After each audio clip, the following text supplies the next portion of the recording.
ating mga sa report ng ating market. Ang tingnan natin ang presyo ng mga bilihin mula naman sa mutya ng Pasig Mega Market at pakinggan ang damdaming alamin mula naman sa kay Nolan Ariola. Nolan. Maraming salamat mga kapanalig, Nanay Ging at Monsignor Pepe. Narito ang presyo ng mga pangunahing bilihin sa mutya ng Pasig Mega Market sa pakikipagtulungan ng Administration Office. Nanatiling nasa 30 pesos ang pinakamurang bigas hanggang 40 kada kilo sa local rice. Special rice 45 hanggang 50 pesos kada kilo. Sa presyo ng karning baboy, kasim 360 hanggang 380. Liempo 400 hanggang 420, manok 190.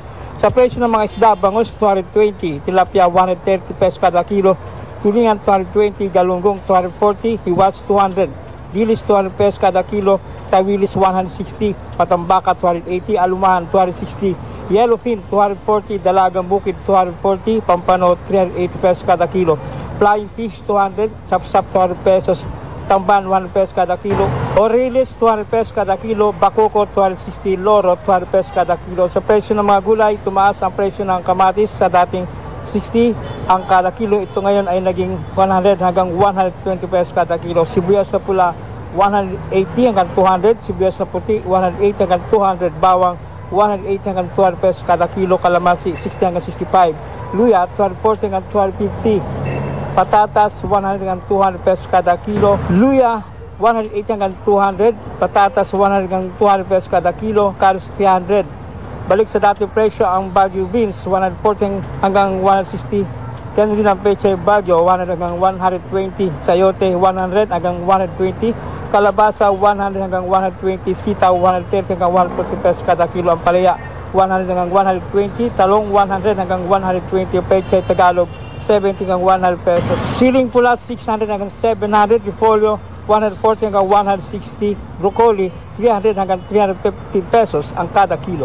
Ma'am, ano po ang dapat gawin ng pamahalaan upang mapababa pa presyo ng mga pangunahing bilihin kagaya ng bigas, karne, gulay, isda pa? Ngayon nalalapit na ang bear month. Gusto po din natin yung mga dapat po binabantayan ng ating gobyerno, yung mga kapitalista po, na ibaba nila yung presyo. Hindi po dapat magbaba yung mga nasa palengke, ganun, o yung mga maliliit na retailer. Dapat po yung malalaking kapitalista, sila po ang magbaba ng presyo at suportahan nila yung pagtaas po ng gobyerno. Dapat suportahan po ng ating pamahalaan yung pagtaas pong sahod ng mga manggagawa. Yan ang tinig ni Aling Emer, ang Immaculate Conception Cathedral, ang pinakamalapit na simbahan sa mutya ng Pasig Mega Market. Ang lagyang paalala ng simbahang Katolika: kapag nabigo, subok muli; kapag bumagsak, bangon ulit, dahil laging may awa ang Panginoon Diyos sa bawat nilalang. Para sa Veritas 846, ang radyo ng simbahan, ako inyong kapanalig, Nolan Ariola. Sumainyo ang katotohanan.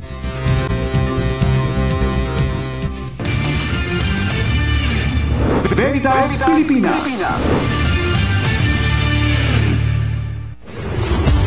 Kapanalig, tara na't makipagtakbuhan sa JRS Express Run 2025.